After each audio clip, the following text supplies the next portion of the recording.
नमस्कार दोस्तों, स्वागत है आप सभी का मेरे इस यूट्यूब चैनल सबका ओपिनियन में।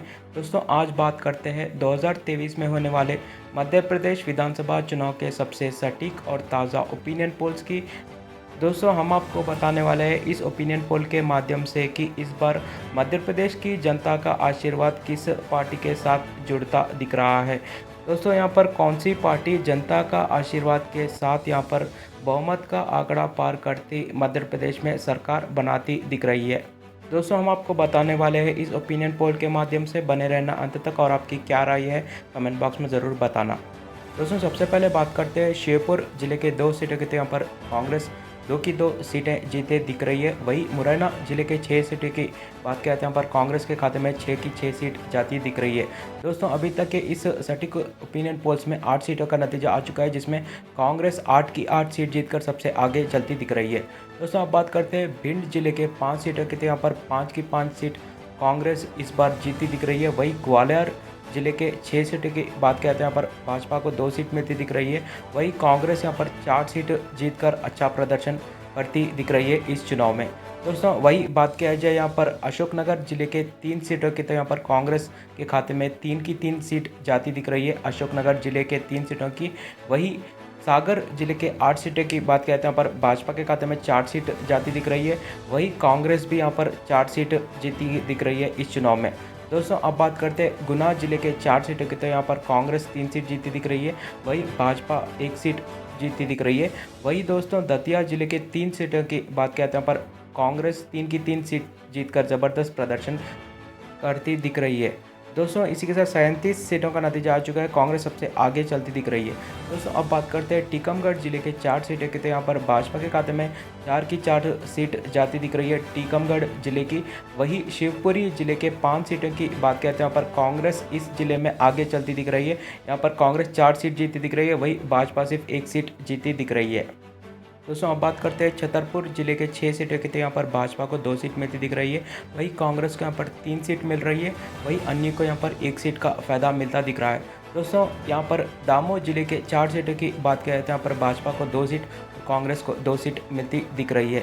दोस्तों अब बात करते हैं पन्ना जिले के 3 सीटों की, तो यहाँ पर 3 की 3 सीट भाजपा के खाते में जाती दिख रही है। वही सतना जिले के 7 सीटों की बात कहते हैं, यहाँ पर भाजपा को 2 सीट मिल रही है। वही कांग्रेस को यहाँ पर 5 सीटों का फायदा मिलता दिख रहा है। दोस्तों अभी भी कांग्रेस 44 सीटों के साथ सबसे आगे चल रही है। वही भाजपा 21 सीटों के साथ दूसरे नंबर पर चलती दिख रही है अभी तक के इस नतीजों में। दोस्तों अब बात करते हैं सिंगरौली जिले के 3 सीटों के, यहाँ पर भाजपा 2 सीट जीती दिख रही है। वही कांग्रेस को यहाँ पर 1 सीट मिलती दिख रही है। दोस्तों वही सिद्दी जिले की 4 सीटों की बात करते हैं, पर 4 की 4 सीट भाजपा के खाते में जाती दिख रही है। दोस्तों इसी के साथ इस ओपिनियन पोल्स में 73 सीटों का नतीजा आ चुका है, जिसमें कांग्रेस 45 सीटों के साथ पहले नंबर पर चलती दिख रही है। वही भाजपा 27 सीट जीतकर दूसरे नंबर पर चलती दिख रही है। दोस्तों अब बात करते हैं रीवा जिले के 8 सीटों के, यहाँ पर 8 की 8 सीट भाजपा के खाते में जाती दिख रही है। दोस्तों वही शहडोल जिले की 3 सीट भी यहाँ पर भाजपा जीती दिख रही है। दोस्तों अब बात करते हैं कटनी जिले के 4 सीटें की, तो यहाँ पर भाजपा 3 सीट जीती दिख रही है। वही कांग्रेस को 1 सीट का फायदा मिलता दिख रहा है। दोस्तों वही अनूपपुर जिले के 3 सीटों की बात करते हैं, पर 3 की 3 सीट कांग्रेस के खाते में जाती दिख रही है। इस जिले में कांग्रेस अच्छा प्रदर्शन करती दिख रही है। दोस्तों वही बात किया जाए जबलपुर जिले के 8 सीटों के, तो यहाँ पर भाजपा को 4 सीट मिल रही है। वही कांग्रेस को भी इस जिले में 4 सीटों का फायदा मिलता दिख रहा है।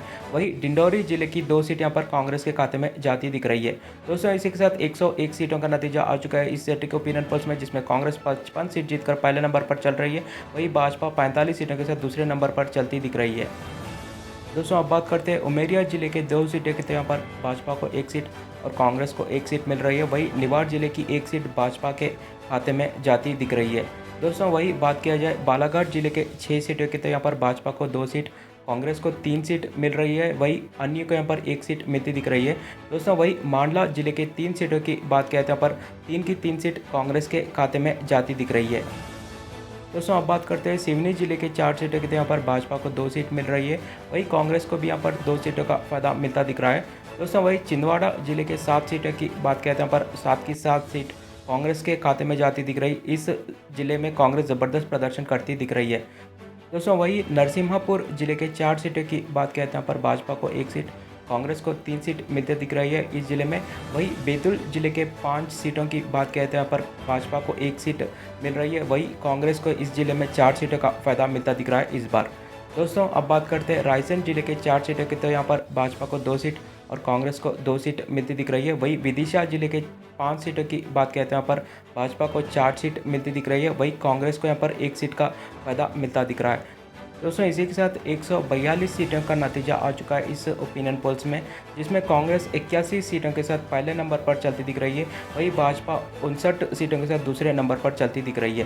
दोस्तों अब बात करते हैं होशंगाबाद जिले के 4 सीटों की, तो यहाँ पर 4 की 4 सीट भाजपा के खाते में जाती दिख रही है। यहाँ पर कांग्रेस को एक भी सीट मिलती नहीं दिख रही है। दोस्तों वही हरदा जिले के 2 सीटों की बात करें तो यहाँ पर भाजपा को ही 2 की 2 सीट मिलती दिख रही है। यहाँ पर भी कांग्रेस का खाता खुलता नहीं दिख रहा है इस जिले में। दोस्तों अब बात करते हैं सीहोर जिले के 4 सीटें की, तो यहाँ पर भाजपा 4 की 4 सीट जीतती दिख रही है। वहीं भोपाल जिले के 7 सीटों की बात करते हैं, यहाँ पर भाजपा को 4 सीट और कांग्रेस को 3 सीट मिलती दिख रही है। दोस्तों अब बात करते हैं राजगढ़ जिले के 5 सीटों की, तो यहाँ पर भाजपा को 3 सीट मिल रही है। वहीं कांग्रेस यहाँ पर 2 सीट जीतती दिख रही है। दोस्तों वहीं आगर जिले की 2 सीटों की बात करते हैं, पर कांग्रेस के खाते में 1 सीट जाती दिख रही है। वहीं अन्य के खाते में भी 1 सीट जाती दिख रही है।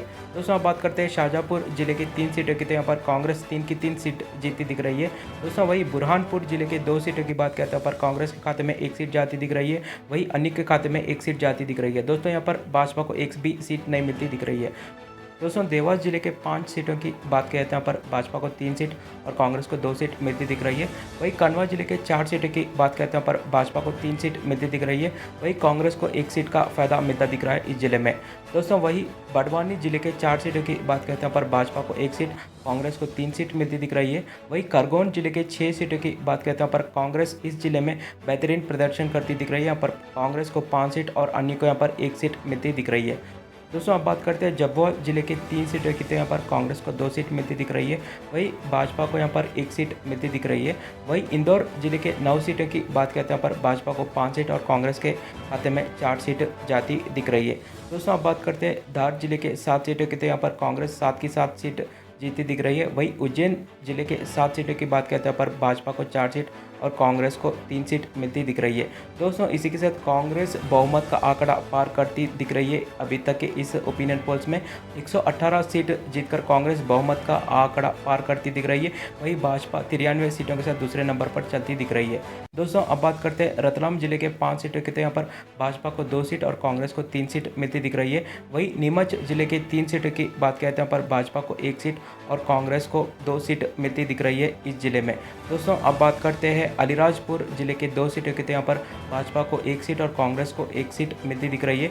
वहीं मंदसौर जिले के 4 सीटों की बात करते हैं, पर 4 की 4 सीट भाजपा के खाते में जाती दिख रही है। दोस्तों इसी के साथ मध्य प्रदेश विधानसभा चुनाव 2023 के इस ओपिनियन पोल्स में कांग्रेस 124 सीट जीतकर सरकार बनाती दिख रही है। वहीं भाजपा सिर्फ 101 सीटों पर सिमरती दिख रही है।